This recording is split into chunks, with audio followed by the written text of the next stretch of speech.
வணக்கம்.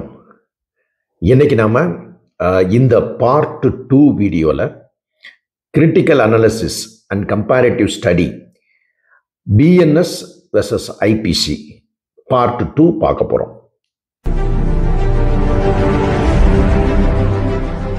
நாம ஏற்கனவே பார்ட் 1 வீடியோல ஐபிசி அண்ட் பிஎன்எஸ், அதாவது என்னென்ன செக்ஷன்ஸ் பிஎன்எஸ்ல வந்து ஐபிசியில் உள்ள செக்ஷன்ஸை எதை டெலீட் பண்ணியிருக்கிறாங்க பிஎன்எஸ்ல அப்படின்னு பார்ட் 1ல வந்து நம்ம பார்த்தோம். இப்போ இந்த வீடியோவை பொறுத்தளவுக்கு பார்ட் 2ல என்னென்ன புது செக்ஷன் பிஎன்எஸ்ல ஆட் பண்ணியிருக்காங்க அப்படிங்கிறது சம்பந்தம் நம்ம பார்க்க போகிறோம். ஸோ அப்படி பார்க்குறப்ப ஃபர்ஸ்ட் பார்த்தீங்கன்னா டெஃபினிஷன் கிளாஸில் 2 செக்ஷன் 2 தான் டெஃபினிஷன் கிளாஸ் பிஎன்எஸ்ல. அதில் பார்த்தீங்கன்னா 2 சப் கிளாஸில் 3 இதில் வந்து சைல்டு அப்படிங்கிறதே வந்து ஒரு புது டெஃபினிஷன் வந்து கொடுத்துருக்குறாங்க, சேர்த்துருக்குறாங்க புதுசாக. அதாவது சைல்டு அப்படிங்கிறது any person below the age of 18 years அப்படின்றாங்க. ஸோ 18 வயசுக்கு கம்மியாக உள்ள எந்த பர்சன் வேணாலும், அதாவது மேபி மேலா இருக்கலாம், ஃபீமேலா இருக்கலாம், இவங்க எல்லாமே வந்து சைல்டுங்கிற கேடர்ல வந்துருவாங்க. ஸோ சைல்டு அப்படிங்கிற ஒரு டெஃபினிஷன் வந்து செக்ஷன் 2 சப் கிளாஸ் 3ல வந்து டிஃபைன் பண்ணியிருக்காங்க. அதே மாதிரி செக்ஷன் 2 சப் கிளாஸ் வந்து 39ல, இந்த 39ல வந்து நார்மலா ஏற்கனவே உள்ள விஷயங்கள் தான் இதுலயும் சொல்லியிருக்கிறாங்க. பட் இந்த ஐபிசியை பொறுத்தளவுக்கு 29 கேபிட்டல் ஏ அப்படிங்கிறதுல எலக்ட்ரானிக் ரெக்கார்ட்னா என்னன்னு ஸ்பெசிஃபிக்கா டிஃபைன் பண்ணியிருந்தாங்க.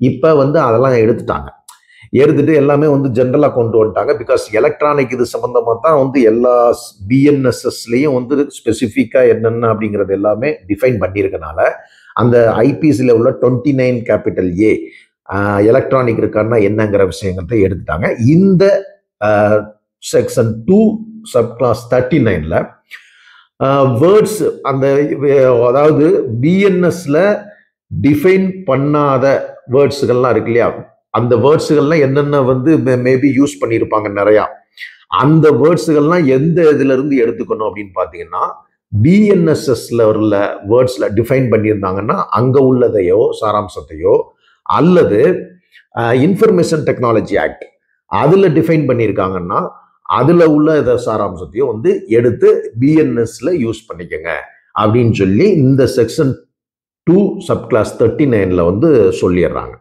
சரியா, இது ஏற்கனவே உள்ளதுதான், அப்படி அதே தான் இங்கேயும் சொல்லப்படுது. அதுக்கடுத்து பார்த்தீங்கன்னா என்ன இன்னொரு புது செக்ஷன் அப்படின்னு பார்த்தீங்கன்னா 48 பிஎன்எஸ். இதெல்லாம் வந்து ஐபிசியில் இல்லை. ஸோ 48 பிஎன்எஸ்ல என்ன சொல்றாங்க அப்படின்னா அபேட்மெண்ட் குறித்து ஒரு விளக்கம் வந்து எக்ஸ்ட்ரா ஒரு விளக்கம் கொடுக்குறாங்க 48ல. அதாவது 47 பிஎன்எஸ்ல பொறுத்தளவுக்கு என்னன்னா அது ஏற்கனவே ஐபிசியில் இருக்கிறதா, அதாவது இந்தியாக்குள்ள ஒருத்தர் வந்து இருந்து ஒரு ஃபாரினரை, யாரோ ஒரு ஃபாரினரை வந்து தூண்டி அபேட் பண்ணி இன்ஸ்டிகேட் பண்ணி அந்த ஃபாரினர் வந்து வேற வந்து அஃபென்ஸ் பண்ணியிருந்தாங்கன்னா விதின் இந்தியாவில், ஸோ அப்படி இருக்கும்போது என்னன்னா அது வந்து அஃபென்ஸு, அபேட்மெண்ட் வந்து அது அஃபென்ஸ் அப்படின்னு சொல்லி 47ல வந்து சொல்லியிருப்பாங்க. பட் 48ல வந்து ஒரு புது செக்ஷனை கொண்டு வர்றாங்க. என்னன்னா அபேட்மெண்ட் வந்து அவுட் சைடு இந்தியாவில் இருக்குன்னு வச்சுக்கோங்க. ஃபார் எக்ஸாம்பிளுக்கு சொல்றேன், இப்போ ஒரு நபர் இருக்காரு இந்தியாவில், இந்த நபர் வந்து ஃபாரின்ல வந்து வேற ஒரு கண்ட்ரில வந்து ஒரு நபர் இருக்காரு. அந்த நபரை இங்க இருந்து அவர் வந்து இன்ஸ்டிகேட் பண்ணி அவரை தூண்டி, சரியா, ஃபாரின்ல இருக்கிறவர் ஏதாவது ஒரு அஃபென்ஸ் வந்து பண்றாருன்னு வச்சுக்கோங்க. ஃபார் எக்ஸாம்பிள் இந்தியாவில் வந்து வேற ஏதோ ஒரு மர்டரோ இல்லை ஏதோ ஒன்று நடக்குது, ஆனால் இன்ஸ்டிகேஷன் இங்க இருந்து நடக்குது.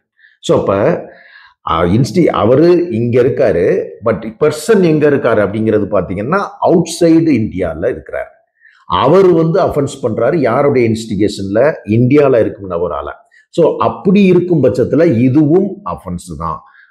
அதுவும் வந்து அஃபென்ஸுங்கிற கேடர்ல 48ல வந்து கொண்டு வர்றாங்க. ஸோ 48க்கும் 47க்கும் உரிய வித்தியாசமே பார்த்துக்கிட்டீங்க இல்லையா.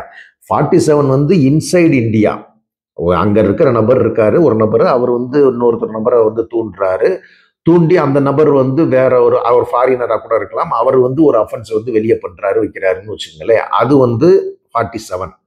அதே இது 48 பொறுத்தளவுக்கு அந்த ஆள் வந்து இந்த யாரு வந்து தூண்டுறாரோ அவர் இங்க இருக்கிறாரு, ஆனா வந்து வெளிநாட்டுல ஒருத்தர் இருக்கான், சரி ஃபார் எக்ஸாம்பிள் வந்து ஒரு இங்கிலாந்துல இருக்கான்னு வச்சுக்கோங்க, அப்ப அவன் வந்து அவனை தூண்டி அவன் வந்து அஃபென்ஸ் பண்றானா, மர்டர் பண்றானா இங்க, அப்ப அதுவும் வந்து என்ன ஆகுதுன்னா குற்றம் தான், அவனும் வந்து லயபிள் தான். அப்படிங்கிறது தான் வந்து 48 பொறுத்தளவுக்கு பிஎன்எஸ்ல ஒரு புது செக்ஷனா வந்து சொல்லப்படுது. அடுத்து செக்ஷன் பார்த்தீங்கன்னா 69 ஆஃப் பிஎன்எஸ். இது வந்து ஒரு புது செக்ஷன். இதுல என்னன்னா sexual intercourse by employing deceitful means etcetera அப்படின்னு சொல்லி வந்து கொடுத்துருக்குறாங்க. இந்த செக்ஷனை பொறுத்தளவுக்கு பனிஷ்மெண்ட் பார்த்தீங்கன்னா அப் டு 10 years வரைக்கும் கொடுக்கலாம்னு சொல்லி கொடுத்துருக்குறாங்க. அதாவது இந்த செக்ஷன்ல என்ன சொல்ல வர்றாங்கன்னா, நார்மலாக வந்து ரேப் அப்படிங்கிறது பார்த்தீங்கன்னா அதில் வந்து ஐபிசியை பொறுத்தளவுக்கு 376, இங்கே பிஎன்எஸ்ல ரேப்பை பொறுத்தளவுக்கு பார்த்தீங்கன்னா 63 பிஎன்எஸ்ல ரேப்புங்கிறது சொல்லிடுறாங்க. அதாவது மேன் எகெயின்ஸ்ட் உமன், அதாவது மேன் வந்து ஒரு உமனுக்கு எதிராக பண்றதா ரேப் அப்படிங்கிறதே ஆரம்பிச்சிடுறாங்க. ஸோ அப்போ வந்து உமனுக்கு எதிராக மேன் பண்றது ரேப்னு சொல்லி கொண்டு வர்றாங்க. அதுல சில கிளாஸஸ்லாம் வந்து கொடுத்துருக்குறாங்க. அது வந்து நம்ம ஐபிசியில் என்ன இருக்கோ அதே மாதிரி தான், அதில் ஒன்றும் பெரிய மாற்றங்கள்லாம் இல்லைன்னு வச்சுக்கோங்க. சேஞ்சஸ் மட்டும் ஒரு சிலது பண்ணியிருக்காங்க.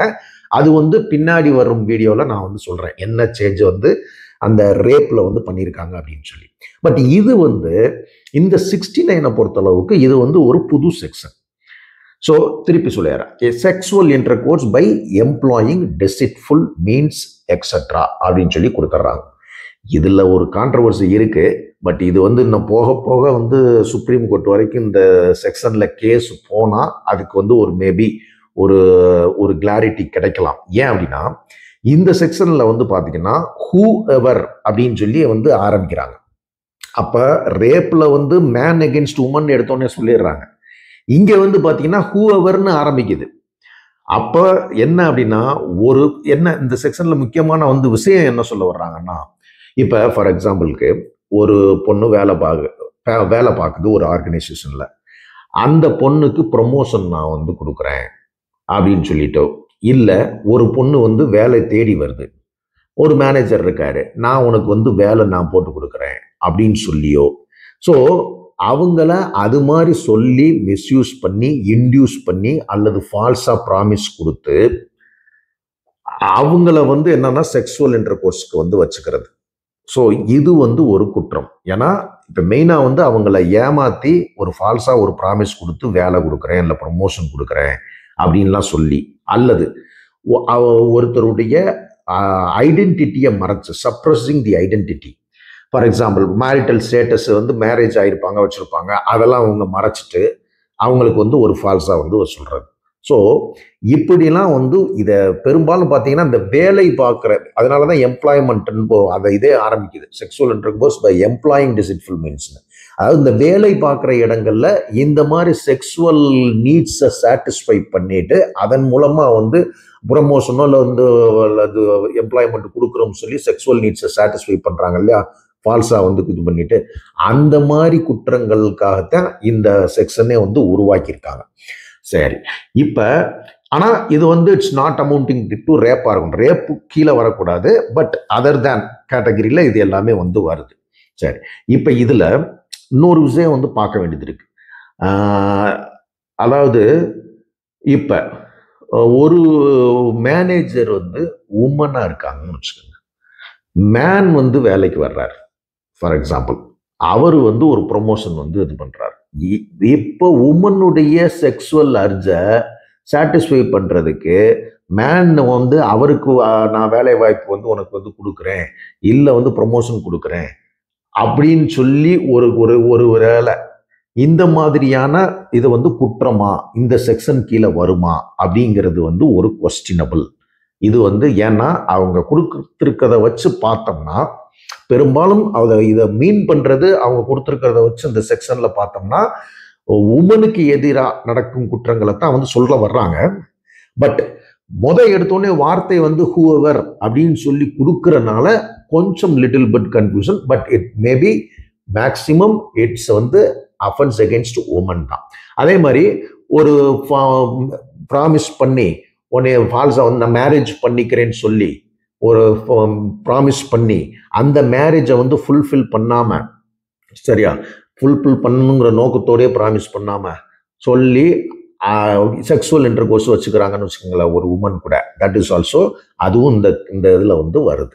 ஸோ இந்த செக்ஷன் 69 பொறுத்தளவுக்கு பெரும்பாலும் இந்த வேலை இதில் இருக்கிற சம்பந்தமா அப்போ வந்து ஒரு எம்ப்ளாயீஸை வந்து எக்ஸ்ப்ளாய்ட் பண்றாங்க, உமன் எம்ப்ளாயீஸை எக்ஸ்ப்ளாய்ட் பண்றாங்க அப்படிங்கிறத தடுக்கிறதுக்காக இந்த 69 செக்ஷன் வந்து வந்திருக்கு. இதனுடைய பனிஷ்மெண்ட் வந்து எக்ஸ்டெண்டட் டு 10 years வரைக்கும் வந்து கொடுக்கலாம்.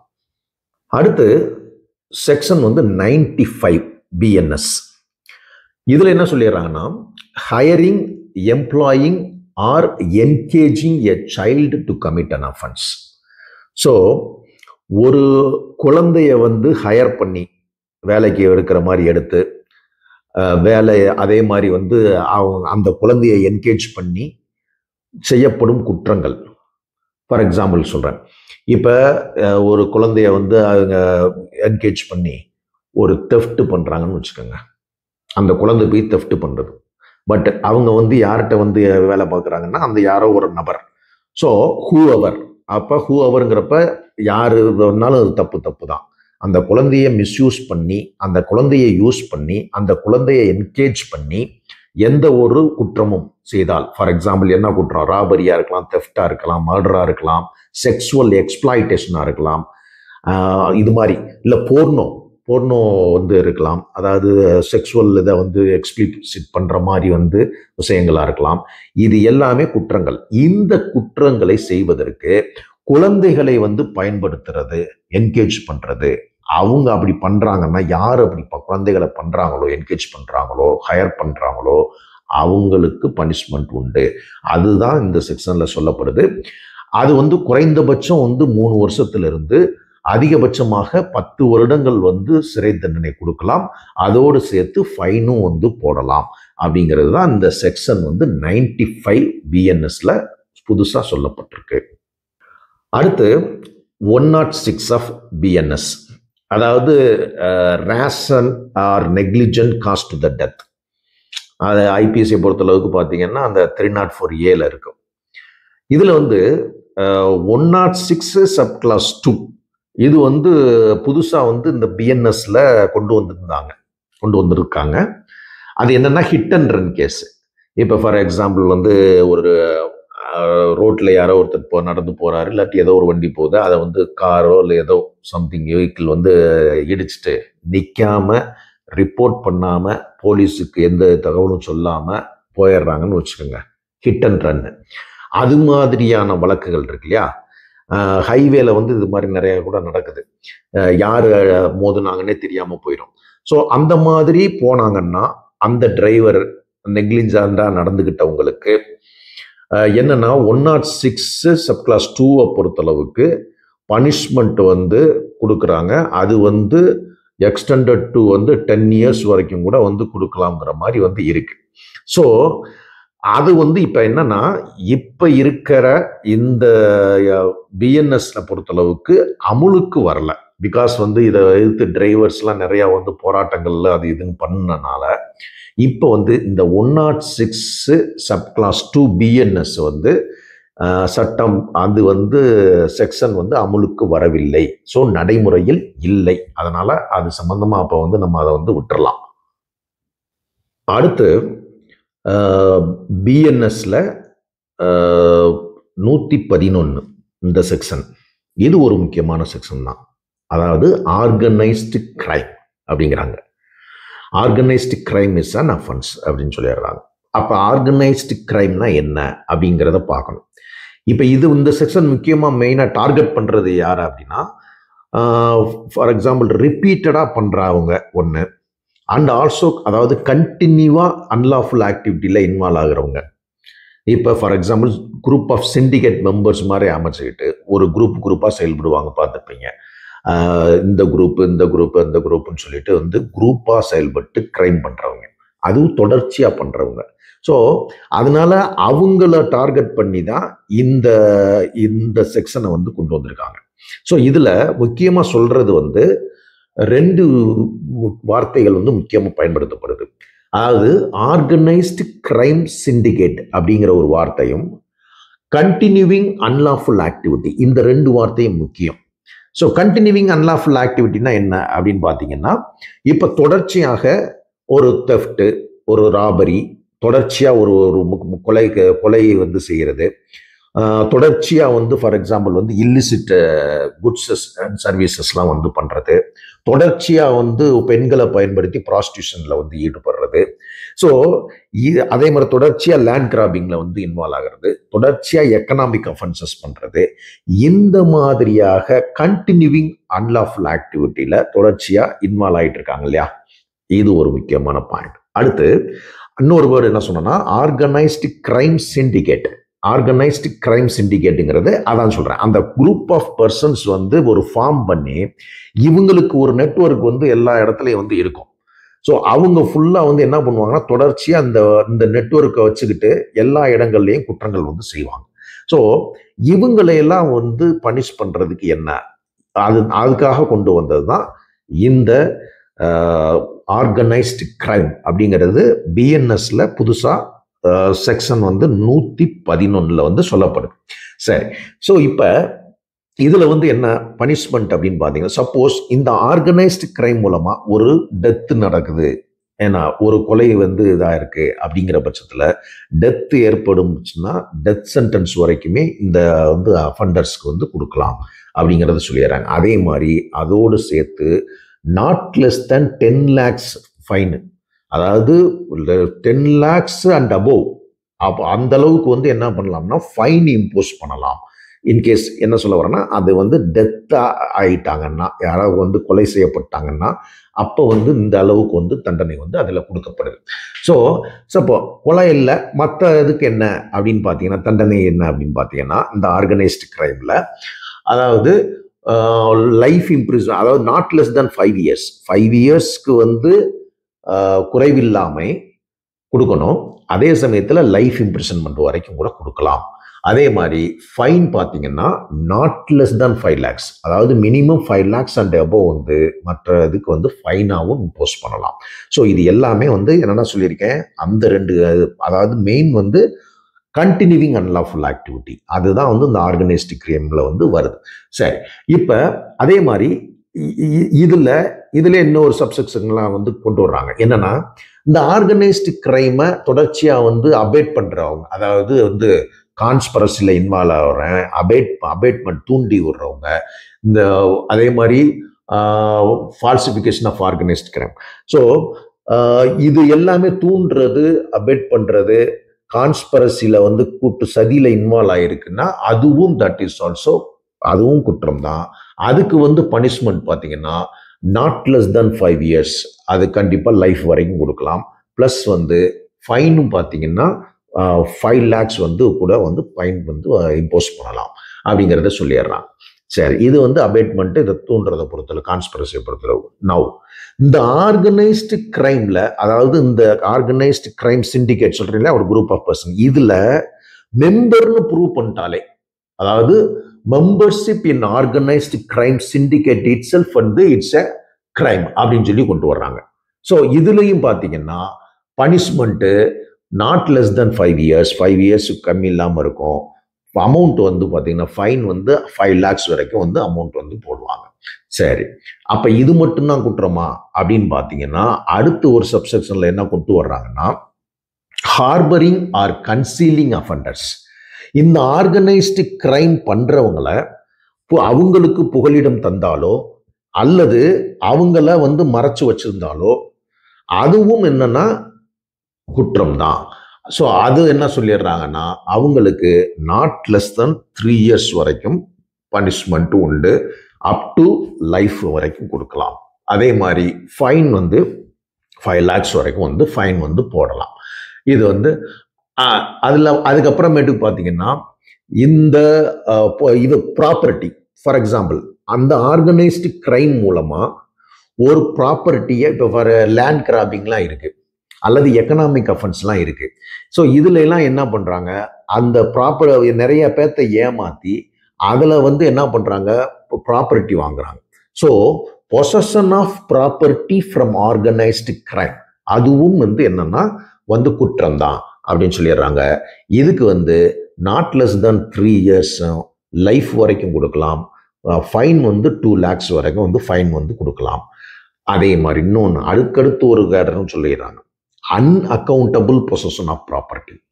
அதாவது இந்த சிண்டிகேட் மெம்பர்ஸ் இதில் வந்து இருக்கிறாங்க இல்லையா, இதை தவிர அந்த அன்அக்கௌண்டபிள், அதாவது கணக்கில் வராத ப்ராப்பர்ட்டியை இந்த ஆர்கனைஸ்டு கிரைம் மூலமாக வச்சிருக்காங்க, யாரோ ஒருத்தட்ட கொடுத்து வச்சிருக்காங்கன்னு வச்சுக்கோங்களேன், அவங்களுமே என்ன ஆகும்னா கண்டிப்பாக வந்து தெரிஞ்சே வச்சிருக்காங்க அப்படிங்கிற பட்சத்தில் அன்அக்கௌண்டபிள் பொசஷன் ஆஃப் ப்ராப்பர்ட்டி இதுவும் வந்து அஃபென்ஸ் தான். இதுக்கு வந்து minimum not less than 3 years up to வந்து 10 years வரைக்கும் கொடுக்கலாம். ஃபைன் 1 lakh வரைக்கும் வந்து போடலாம். ஸோ இதெல்லாம் வந்து எல்லாமே இதை ஃபுல்லாக ஆர்கனைஸ்டு கிரைம் அப்படிங்கிறதுல வந்து சொல்லியிருக்காங்க.